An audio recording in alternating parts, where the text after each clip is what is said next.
Bismillah. Assalamualaikum warahmatullahi wabarakatuh.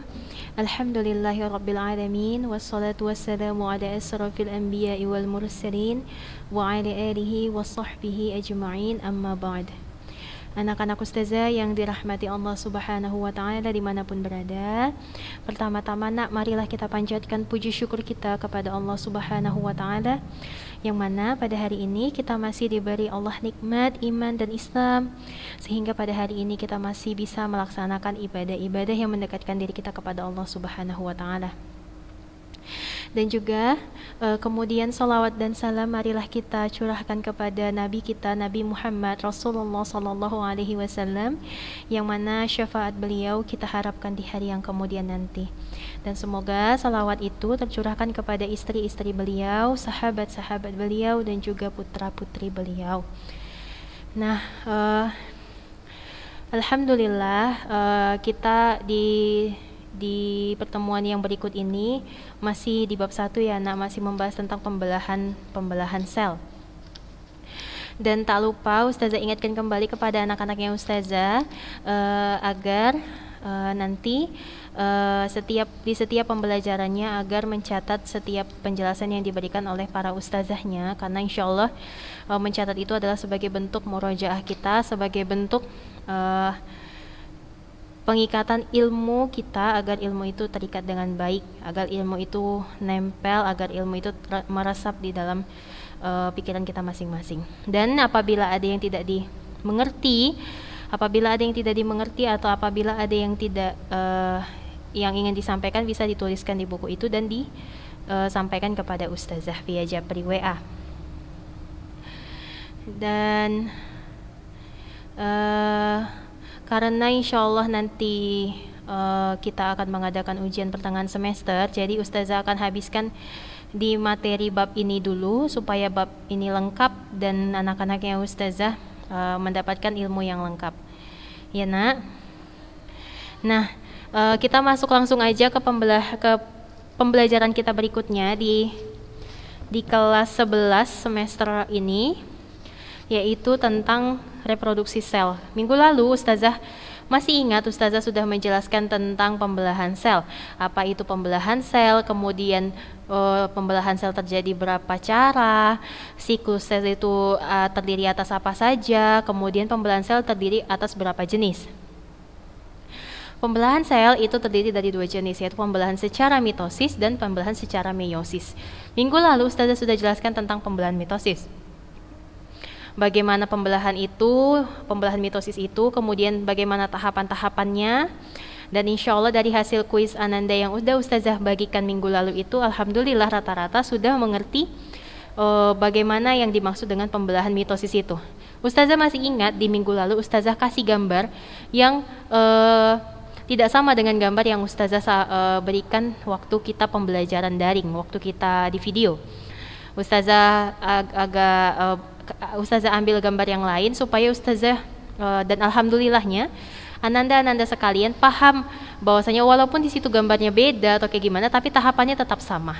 Hanya saja di pembelajaran yang kemarin, di kuis yang kemarin itu salah satu ada 2 tahap yang digabungkan gambarnya jadi 1, ya kan? Dan alhamdulillah anak-anaknya ustazah alhamdulillah paham semua. Nah, sekarang kita masuk ke pembelahan meiosis. Kemarin kita sudah bahas tentang pembelahan mitosis, apa saja perbedaan mitosis dan meiosis, kemudian bagaimana pembelahannya. Sekarang kita bahas tentang pembelahan meiosis. Nah, kita baca dulu ya nak. Pembelahan meiosis itu adalah pembelahan yang pertama, pembelahan meiosis itu terjadi pada sel kelamin atau sel gamet.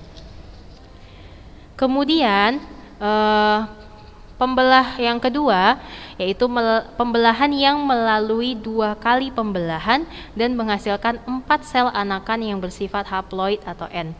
dan beda dengan induknya. Tadi waktu di minggu lalu kita sudah bahas tentang pembelahan. Mitosis itu adalah pembelahan yang terjadi satu kali pembelahan dan menghasilkan dua anak sel dan identik dengan induknya. Itu kan mitosis. Nah, sekarang meiosis adalah pembelahan yang melalui dua kali pembelahan. Jadi dua kali dia pembelahan. Udah membelah sekali, hasilnya dua, kemudian yang dua itu membelah lagi. Nah, begitu, makanya dua kali pembelahan. Yang hasilnya 4 sel anakan yang bersifat haploid atau setengah kromosom dari si induk dan beda dengan induknya. Kemudian yang ketiga, pembelahan meiosis adalah pembelahan yang bertujuan untuk menghasilkan gamet melalui gametogenesis. Gametogenesis itu adalah proses atau siklus pembentukan gamet. Paham, Nak? Paham ya? Nah, kemudian tahapan pembelahan meiosis ini ya, Nak, bukan mitosis, ini salah cetak. Tahapan pembelahan meiosis terdiri atas meiosis 1 dan meiosis 2. Nah, masing-masing pada tahap meiosis 1 terdiri dari tahap profase, metafase, anafase, dan telofase. Sama dia, meiosis 1 juga terdiri dari profase 1 nanti, kemudian meiosis 2 terdiri dari profase 2, kemudian meiosis 1 terdiri dari profase 1, metafase 1, anafase 1, dan telofase 1. Sedangkan tahap pada meiosis 2 terdiri dari profase kedua, metafase kedua, dan juga anafase kedua, dan juga telofase kedua. Paham?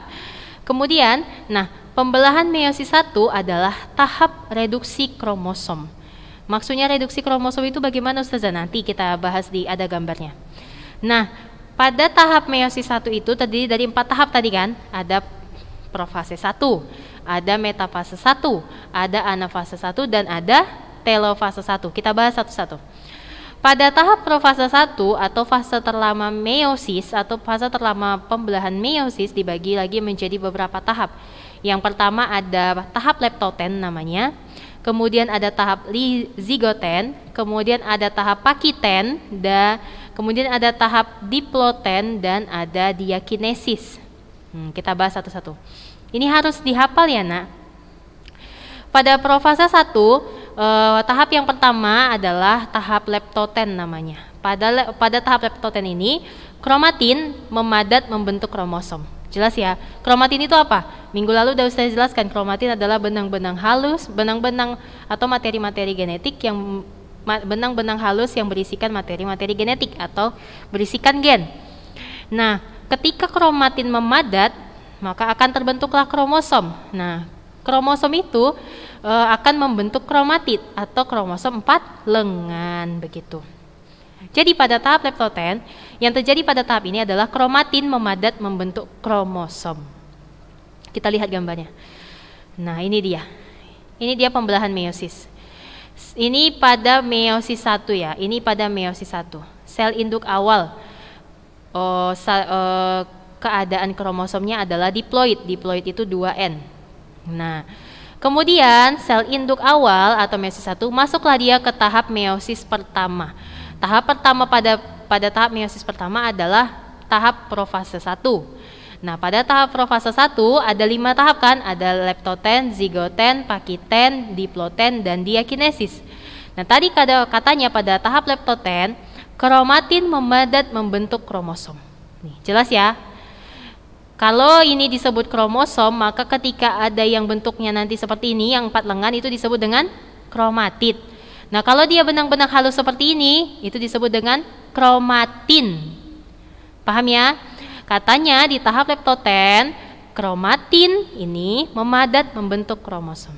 Nih, jelas ya, nampak ya, jelas ya. Kemudian, pada tahap yang kedua, pada profase 1 yaitu tahap zigoten, di mana pada tahap ini kromosom homolog saling berdekatan. Homolog itu maksudnya sejenis. Sejenis dia sama. Kromosom homolog saling berdekatan dan menempel atau sinapsis.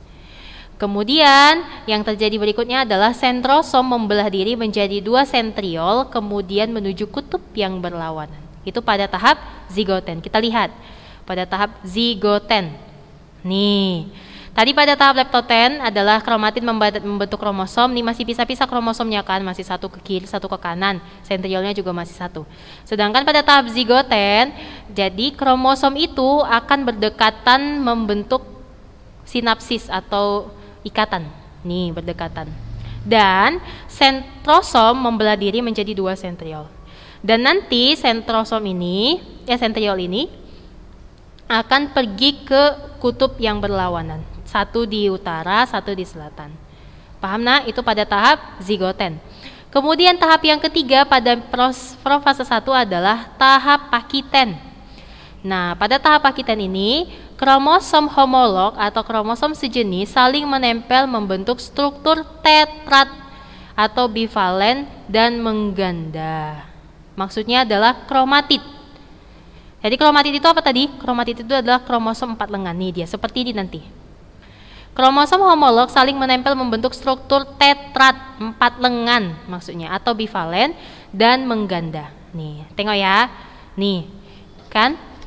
Dia akan membentuk tadinya dia masih pisah, dia akan membentuk kromosom homolog akan membentuk ikatan dan dia menggandakan diri. Jadi 4 lengannya ada 2. Begitu juga yang ini. Nah, itu pada tahap pakiten. 2 kali 2N.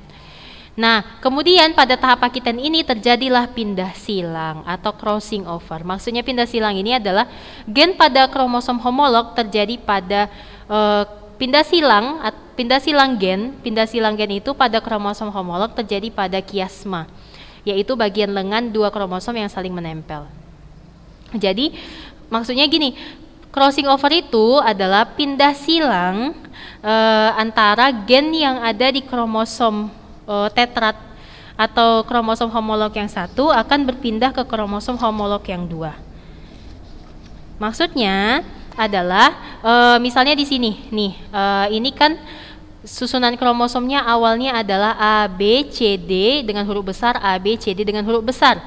Kemudian 2 kromosom homolog ini akan saling menempel. Ini tadi huruf besar semua, ini tadi huruf kecil. Dia akan menempel di sisi ini. Nah, sisi yang menempel ini disebut dengan kiasma. Maka terjadilah di sisi ini nanti crossing over. Crossing over itu maksudnya adalah perpindahan gen dari bagian yang 1 kromosom homolog 1 ke bagian kromosom homolog yang 2 sehingga terjadilah variasi pada gen. Jadi yang tadinya ini adalah A, B, C, D, D besar, maka akan pindah. D yang besar akan pindah ke sini, nah D yang kecil akan pindah ke sini. Sehingga pindah silang atau crossing over itu menyebabkan terbentuklah sel gamet dengan susunan gen yang baru. Makanya itu nak, kalau ketika dua manusia menikah, kemudian nanti kemudian nanti akan punya anak kan, itu makanya anaknya itu adalah gabungan dari 2 gen mamanya, 2 gen orang tuanya maksudnya. Jadi dia tidak hanya dari gen ayahnya, tidak hanya dari sifat ayahnya, tapi dari sifat ibunya juga gitu. Jadi 2 gabungan itu. Nah, penggabungan itu terjadi di gen.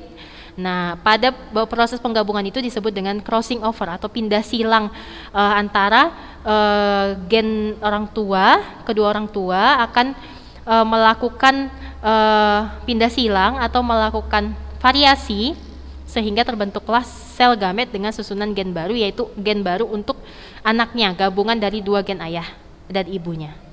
Paham?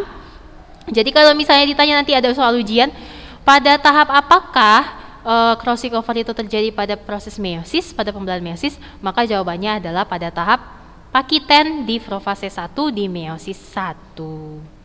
Paham ya nak? Jadi ini dia gambarnya, pakiten itu begini.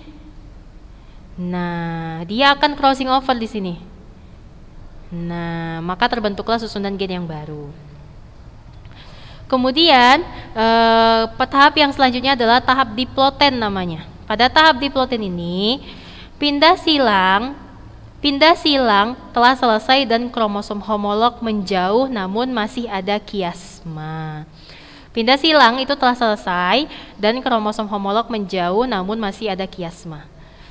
Lalu pada tahap diploten inti selnya mulai menghilang. Kita lihat nih gambarnya. Jadi dia masih ada kiasma di sini sedikit, tetapi sudah mulai menjauh kromosom homolognya, kemudian inti selnya mulai menghilang. Paham ya nak? Selanjutnya kita masuk ke tahap selanjutnya, tahap terakhir pada profase 1 yaitu diakinesis. Nah, pada tahap diakinesis ini kromosom homolog sudah berpisah dan inti sel telah menghilang. Paham? Kromosom homolog sudah berpisah dan inti sel telah menghilang. Nih, kromosom homolognya tetap kromosom homolognya sudah mulai berpisah, satu ke kiri satu ke kanan, begitu juga sebaliknya, dan inti selnya sudah menghilang. Oke, itu tahap akhir dari diakinesis pada profase 1. Kita masuk ke tahap selanjutnya. Pada pembelahan meiosis 1 tadi ada berapa tahap? Ada 4. Profase 1, metafase 1, anafase 1, dan telofase 1. Kita baru bahas tentang profase 1. Profase 1 tadi dari 5 tahapan. Apa aja? Leptoten, zigoten, pakiten, diploten, dan diakinesis. Nah, kita lanjut ke tahap metafase 1. Tahap setelah profase 1. Nah, pada tahap metafase 1, kromosom homolog saling berhadapan di garis ekuator. Dan sentriol lalu menjulurkan benang spindelnya yang berikatan dengan tiap kromosom homolog. Tengok ya. Jadi pada tahap profase 1 itu kan fase terlama, ada leptoten, zigoten, pakiten, dan diploten, dan diakinesis. Lalu setelah masuk ke tahap diakinesis ini akan masuk ke tahap metafase 1. Nah, pada tahap metafase 1 adalah kromosom homolog akan pergi atau menuju ke daerah ekuator. Daerah ekuator itu adalah daerah garis tengah daripada sel. Jadi dia akan menuju bidang ekuator, kemudian sentriol akan mengeluarkan benang spindel dan mengikat atau benang spindelnya akan dijulurkan dan berikatan ke setiap kromosom homolog. Nih, nampak ya pada tahap metafase 1. Kemudian pada tahap anafase 1, maka terjadilah reduksi kromosom dan kromosom homolog ditarik benang spindelnya menuju kutub masing-masing. Jadi tadi udah menuju garis ekuator, sekarang masuk ke tahap anafase 1. Pada tahap anafase 1, kromosom homolog tadi ini akan ditarik oleh benang spindel menuju kutubnya masing-masing. Dan terjadilah di sini reduksi kromosom. Reduksi kromosom itu maksudnya dari 2N menuju N. Kemudian pada tahap selanjutnya adalah tahap telofase 1. Setelah tahap anafase 1, masuklah kita ke tahap telofase 1, di mana pada tahap telofase 1 ini inti sel mulai terbentuk dan sentriol kembali menjadi sentromer, kemudian sitokinesis atau pembelahan sel tahap awal. Masuklah kita ke sitokinesis atau pembelahan sitoplasma sel tahap awal. Paham? Jadi kita masuk ke telofase 1. Tadi udah di anafase 1, kromosom homolognya ditarik oleh benang spindel menuju ditarik dengan benang spindel oleh sentriol menuju kutubnya masing-masing. Lalu pada tahap telofase 1, maka akan terjadilah di sini sitokinesis. Mulai terjadi sitokinesis atau pembelahan sitoplasma tahap awal. Dan inti sel mulai terbentuk kembali. Dan tadinya sentriol akan berubah menjadi sentrosom ke masing-masing anakan sel nanti. Selanjutnya masuklah kita ke hasil akhir meiosis 1. Maka hasil akhir meiosis 1 adalah menghasilkan 2 sel anakan dengan kromosom haploid atau setengah dari sel induk karena terjadi reduksi kromosom. Jadi tadi sudah masuk ke telofase 1, maka di sini akan terjadi sitokinesis, terbelahlah sitoplasmanya dan hasil akhirnya adalah 2 sel anakan yang setengah dari set kromosom si induk. Tadi si induknya dia 2N atau diploid, maka ketika si anakan maka hasilnya adalah 2 sel anakan yang haploid atau N. Kenapa Ustazah? Karena pada tahap anafase tadi sudah terjadi reduksi kromosom. Reduksi kromosom itu adalah pembagian dari kromosom si induk menjadi nanti setengah kromosom si induk yang akan terdapat pada anaknya. Atau kromosom anak itu, set kromosom anakannya adalah setengah dari si induk. Dari 2N menjadi N. Paham? Lanjut, itu interkinesis atau hasil akhir meiosis 1. Nah, interkinesis adalah jeda waktu antara meiosis 1 menuju meiosis kedua. Nah, jadi tadi udah kita lewatin meiosis 1 terdiri dari berapa tahap, Nak? 5. Apa aja? Profase 1, metafase 1, anafase 1, dan telofase 1. Hasil akhirnya apa? Dari tadi satu sel induk satu sel induk yang set kromosomnya adalah diploid atau 2N, maka hasilnya Ustazah adalah hasil akhir meiosis 1 adalah 2 sel anakan yang haploid atau setengah set kromosomnya dari si induk. Lanjut. Kemudian kita masuk ke tahap meiosis kedua. Kalau tahap meiosis kedua itu udah hampir sama dengan tahap mitosis sebenarnya. Hanya saja karena tadi di hasil akhir meiosis 1 ini adalah 2 sel anakan yang haploid, tidak diploid tapi haploid, setengah sel anakan, setengah kromosom sel anakan atau haploid pada meiosis 1, maka meiosis 2-nya hanya membagi dua ini tadi. 2 sel anakan akan diperbanyak menjadi 4 nanti yang hasilnya sama dengan hasil dari meiosis 1. Kita baca. Pada tahap meiosis kedua adalah tahap perbanyakan sel anakan dan tahapannya sama seperti pembelahan mitosis. Paham? Nah, tapi bedanya pada tahap meiosis kedua bukan profase aja namanya, tapi pada tahapan meiosis kedua itu sebenarnya sama-sama pembelahan mitosis tapi namanya beda. Nanti namanya adalah profase 2, metafase 2, anafase 2, telofase 2. Paham? Tapi pembelahannya sama dengan pembelahan mitosis karena hanya tahap perbanyakan sel anakan aja. Karena pada tahap mitosis tadi adalah tahapan perbanyakan sel tubuh. Itu kan mitosis. Nah, sedangkan meiosis kedua itu hampir sama dengan sel pembelahan mitosis tahapannya gitu. Hanya untuk perbanyakan. Kita masuk pada meiosis kedua, ada tahap yang pertama yaitu tahap profase 2, di mana pada tahap profase 2 ini kromatin memadat membentuk kromosom, lalu membentuk kromatid, jelas. Sentrosom membelah menjadi 2 sentriol, kemudian menuju kutub yang berlawanan, lalu inti sel mulai menghilang. Sama kan dengan mitosis. Tadi kita udah masuk ini hasil meiosis pertama, 2 sel anakan yang haploid, setengah set kromosom dari si induk. Masuklah kita ke meiosis kedua. 2 sel anakan tadi hasil dari meiosis 1, maka akan membelah.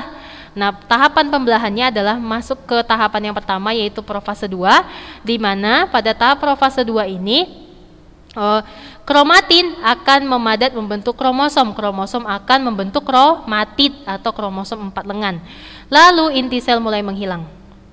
Lalu sentrosom akan membelah menjadi 2 sentriol dan menuju kutub yang berlawanan. Paham? Itu pada profase kedua. Lanjut, pada metafase kedua. Pada metafase kedua, kromatid berjejer di bidang ekuator, kemudian sentriol lalu menjulurkan benang spindlenya yang berikatan dengan tiap-tiap kromatid. Kita masuk metafase kedua. Tadi kan sentriol menuju kutub yang berlawanan, lalu maka nanti kromatid itu akan menuju bidang ekuator atau bidang pembelahan atau bidang paling tengah dari sel. Maka dia akan menuju itu, lalu sentriol akan menjulurkan benang spindlenya dan akan berikatan ke setiap kromatid. Paham? Lalu masuklah kita ke tahapan yang ketiga pada meiosis kedua, yaitu tahap anafase kedua. Pada tahap anafase kedua terjadilah karyokinesis atau pembelahan inti kromatid dan sentromernya membelah menjadi kromosom. Dan kromosom kemudian ditarik oleh benang spindle menuju kutub yang berlawanan.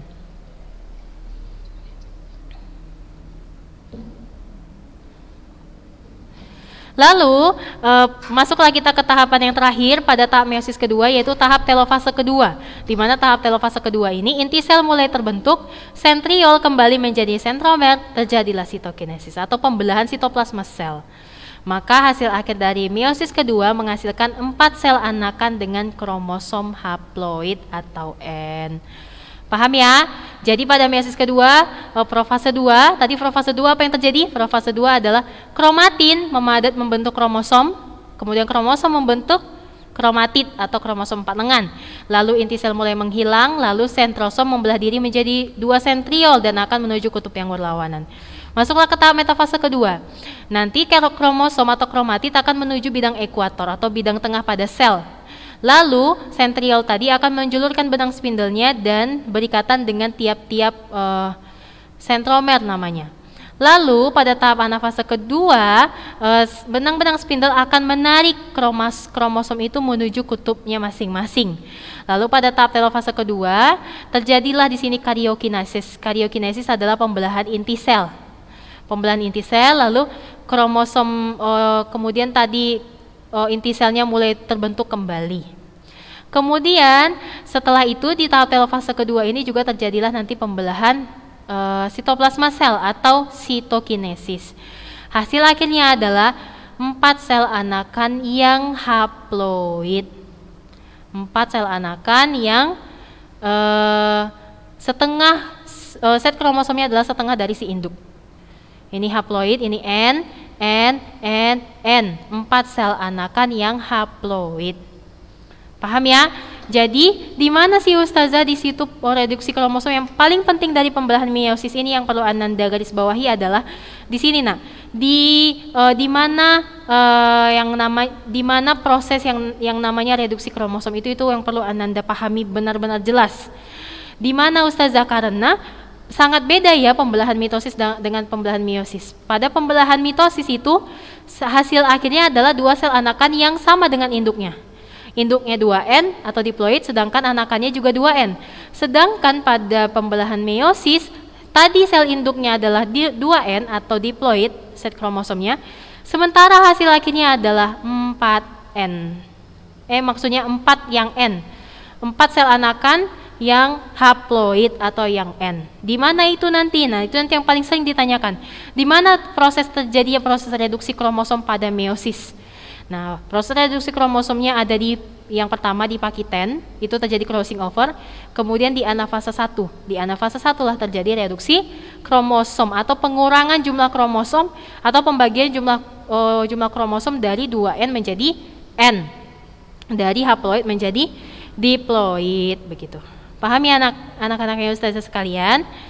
Itulah mungkin penjelasan kita hari ini. Ustazah harapkan Ananda sekalian memahami betul bagaimana meiosis ini, karena insya Allah nanti pertengahan semester kita ada kaitannya dengan pembelahan-pembelahan ini, insya Allah. Tapi Ustazah nanti kabarin kembali bagaimana struktur soalnya ya.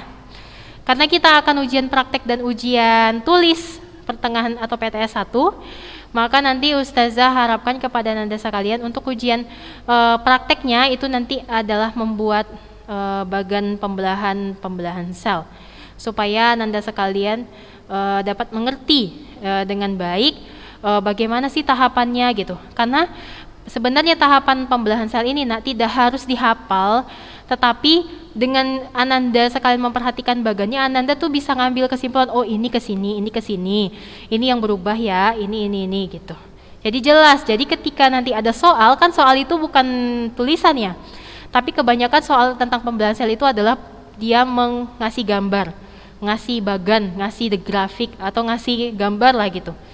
Nah, kalau nggak paham gambarnya, perbedaan gambarnya apa, nggak paham apa-apa saja yang terjadi pada tiap gambar, nanti blank kan, sementara udah dihafal gitu. Jadi jangan dihafal, tapi bacalah, kemudian hafalkan dan langsung hafalkan di gambarnya aja gitu. Mana-mana yang terjadi perubahannya pada fase-fase atau pada tahap-tahap pembelahan selnya gitu ya. Kemudian untuk kuis hari ini Ustazah ingatkan, nanti akan Ustazah berikan kepada wali kelas, insya Allah secepatnya Ustazah berikan kepada wali kelas agar bisa dikirim kepada Nanda sekalian via grup, karena kuisnya Ustazah hanya ada beberapa pertanyaan saja, hanya ada 2 pertanyaan mungkin tentang penjelasan hari ini, yaitu tentang pembelahan meiosis, supaya makin mantap anak-anaknya Ustazah untuk mengetahui apa sih perbedaan antara mitosis dan meiosis itu gitu. Kemudian pembelahan meiosis itu apa saja yang terjadi di situ begitu. Ya, Ananda sekalian, Ustazah harapkan tetap semangat belajarnya, kemudian dipahami dengan baik. apa-apa saja yang menjadi pembelajaran kita selama daring ini. Itu saja mungkin dari Ustazah. Pembelajaran hari ini Ustazah akhiri dengan doa kafaratul majlis. Subhanakallahumma wa bihamdika asyhadu an la ilaha illa anta astaghfiruka wa atubu ilaih. Ustazah akhiri. Assalamualaikum warahmatullahi wabarakatuh.